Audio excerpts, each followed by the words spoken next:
उपभोक्ताओं के लिए मैंने आपको बताया कि जो आजकल बोले कि क्या है, जो सेलिंग कंसेप्ट खत्म हो गया। आजकल बोले कि क्या पूरा विपणन उपभोक्ता प्रधान है, क्योंकि no enterprises live in monopoly positions in long term. तो इसलिए बाजार सूचनाओं की जानकारी मैंने आपको बताया। अब बोले कि बाजार सूचनाओं की जानकारी उपभोक्ता किस कीमत पर माल चाहता है, कब माल चाहता है और कैसा माल चाहता है, तो इन सब की जानकारी आप मार्केटिंग रिसर्च के माध्यम से उपभोक्ताओं के बारे में करेंगे तथा उपभोक्ताओं को जानकारी भी देंगे कि हमारे पास इस किस्म का माल उपलब्ध है, इस कीमत पर माल उपलब्ध है, इस समय माल उपलब्ध है। तो इसलिए उपभोक्ताओं को बाजार की सूचनाओं की जानकारी किसके माध्यम से हो सकती है, विपणन के माध्यम से हो सकती है। मैंने बताया जानकारी करने का आपको कई तरीके हैं। आप विज्ञापन भी दे सकते हैं, पब्लिसिटी जिसमें कोई शुल्क नहीं लेता, प्रचार लेकिन आपने अखबार में आपकी इंडस्ट्री के बारे में छाप दिया, हम इसी प्रकार के प्रोडक्ट बनाते हैं, तो उससे भी क्या प्रचार होता है। सेल्स प्रमोशन स्कीम्स, विक्रय संवर्धन योजनाओं के माध्यम से प्रचार होता है। तो आपको किसी तरीके से बाजार के में सूचनाओं की जानकारी देनी होगी। आवश्यकताओं की पूर्ति मैंने बताया, कंज्यूमर्स की आवश्यकताएं बदलती रहती हैं, तो उन आवश्यकताओं को लेकर कंज्यूमर मैंने बताया, जैसे कोविड के ज़माने में कंज्यूमर की आवश्यकताएं पूरी तरह बदल गई। तो ऐसी स्थिति में उपभोक्ता को किस प्रकार के माल की आवश्यकता है, उस प्रकार की आवश्यकता का अनुमान लगा के आप क्या उस प्रकार का माल उत्पादन करते हैं और उनकी पूर्ति में करते हैं। उत्पादन वस्तु की उपलब्धि विपणन के माध्यम से मैंने बताया, बोले कि फिजिकल डिस्ट्रीब्यूशंस वितरण के बहुत सारे माध्यम हैं।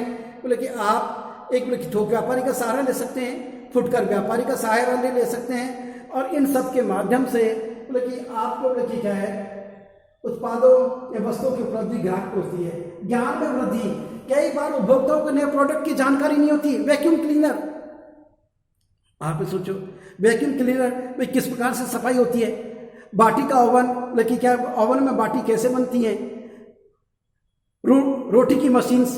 तो ये जो नए नए प्रोडक्ट हैं, जब बाजार में बोले कि आप लॉन्च करोगे तो उपभोक्ता को पता लगेगा बोले इस प्रकार के बोले कि बाजार में उत्पाद भी उपलब्ध हैं, जिससे उसके ज्ञान में क्या होती है, वृद्धि होती है, और आवश्यकता के हिसाब से वो उन उत्पादों को परचेज करता है। आराम एवं सुविधा मैंने आपको बताया, अब उपभोक्ता को बोले कि क्या है, आराम एवं सुविधा चाहिए। अब आप सोचिए कारण क्या है, उपभोक्ता कम से कम कष्ट उठाना चाहता है। आप ये देखिए, टीवी में रिमोट बटन आप बैठे बैठे दबा लेते हो, एसी में रिमोट बटन आपको उठना नहीं पड़ता, बैठे बैठे दबा लेते हो। तो इसलिए बोले कि क्या है, उपभोक्ता को मैक्सिमम आराम और फैसिलिटी कैसे दी जाए, इसका भी बोले कि क्या है, मार्केटिंग में ध्यान रखा जाता है। धन का सदुपयोग मैंने बताया, उपभोक्ता की जो परचेजिंग पावर है वो लिमिटेड है। तो ऐसी स्थिति में मार्केटिंग के माध्यम से आप उपभोक्ताओं को सेल्स प्रमोशन स्कीम की जानकारी दोगे, बाजार में किस किस तरह के उत्पाद उपलब्ध हैं उनकी जानकारी दोगे, किस कीमत पर उपलब्ध है उनकी जानकारी दोगे।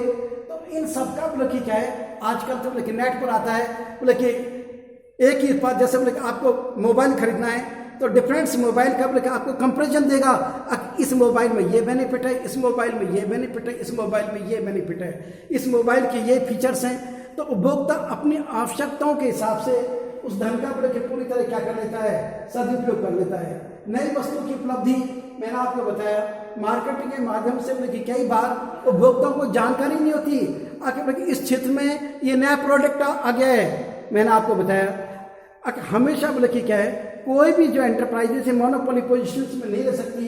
तो इसलिए बाजार में बोले कि जब भी कोई मोनोपोली पोजीशंस में आता है तो बोले कि क्या है, दूसरा बोले कि साहसी ये सोचता है बोले कि अपन नया उत्पाद बना लें। तो इसलिए नई वस्तु की उपलब्धि की जानकारी भी विपणन के माध्यम से हो सकती है।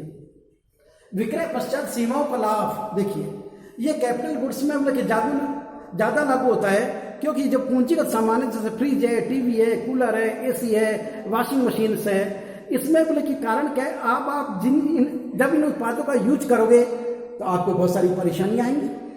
तो ऐसी स्थिति में उन परेशानियों को दूर करने के लिए बोले कि आपको क्या चाहिए, आफ्टर सेल सर्विस चाहिए। तो इसलिए विक्रय पश्चात सीमाओं का लाभ, तो इसलिए बोले कि क्या विपणन में बोले कि हमेशा जब कोई नया उत्पाद बोले कि अपन कोई संस्था बेचती है तो उसमें 1 साल क्या फ्री सर्विस रखती है, फ्री वारंटी गारंटी देती है।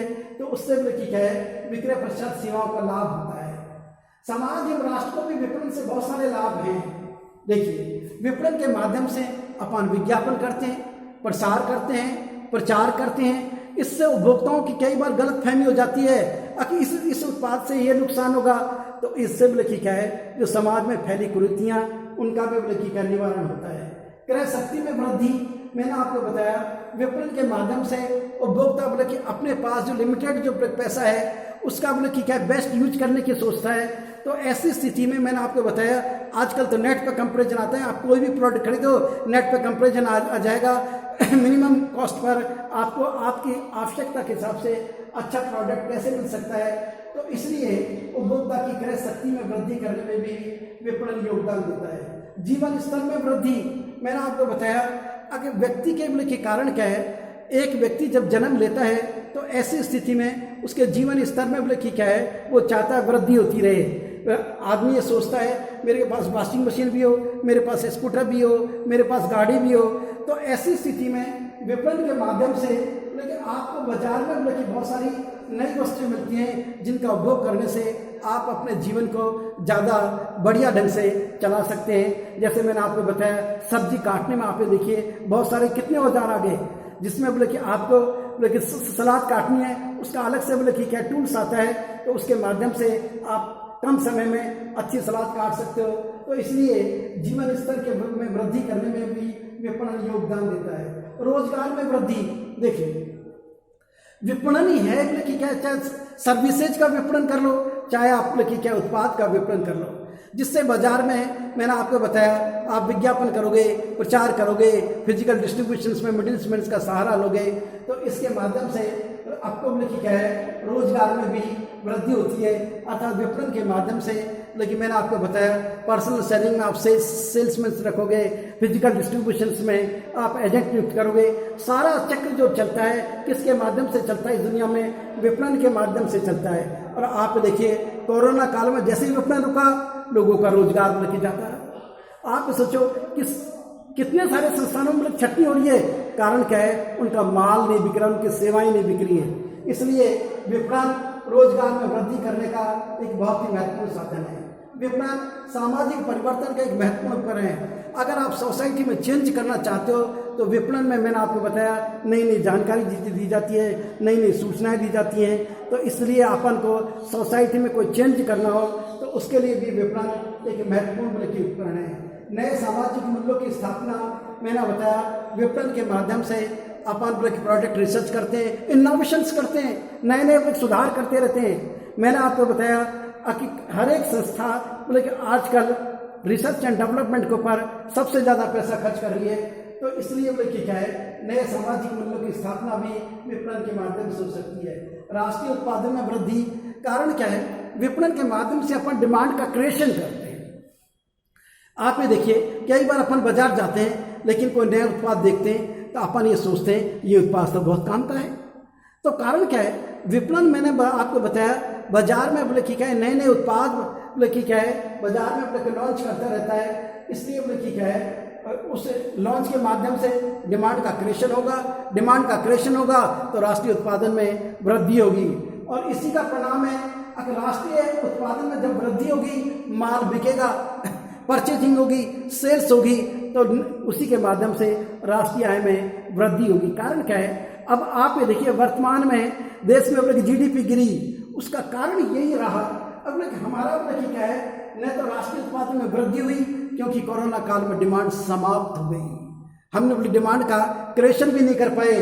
तो इसलिए हमने क्या है, राष्ट्रीय उत्पादन में वृद्धि से राष्ट्रीय आय में वृद्धि होगी और हमने क्या है, आर्थिक विकास में सहायक। मैंने आपको बताया अगर देश का यदि आपको डेवलपमेंट करना है तो उसके लिए विपणन जरूरी है, क्योंकि विपणन में डिमांड का क्रिएशन होता है। आप ये देखिए बाजार में बोले कि नई नई गाड़ियाँ लॉन्च हो रही हैं, बोले कि क्या है इलेक्ट्रिकल गाड़ियाँ आ रही हैं, उनकी वजह से लेकिन आप सोचिए बाजार में बोले नई इंडस्ट्री स्थापित होंगी, नई इंडस्ट्री स्थापित होंगी तो लोगों को रोजगार मिलेगा।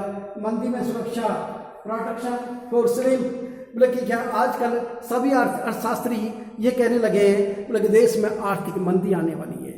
इसका कारण क्या है, अपना उत्पादन सिस्टम गड़बड़ा गया है। तो यदि हम बोले कि क्या उत्पादन करेंगे और डिमांड का क्रिएशन करेंगे तो निश्चित रूप से मतलब कि क्या है, ये जो आर्थिक मंदी में जो मतलब कि क्या है अपन को सुरक्षा मिलेगी। तो ये सब जो पॉइंट्स हैं मतलब कि ये व्यावसायिक कार्य में विपणन के महत्व को दर्शाता है। तो मैंने आपको बताया बिजनेस लेकिन बिना विपणन के चल ही नहीं सकता।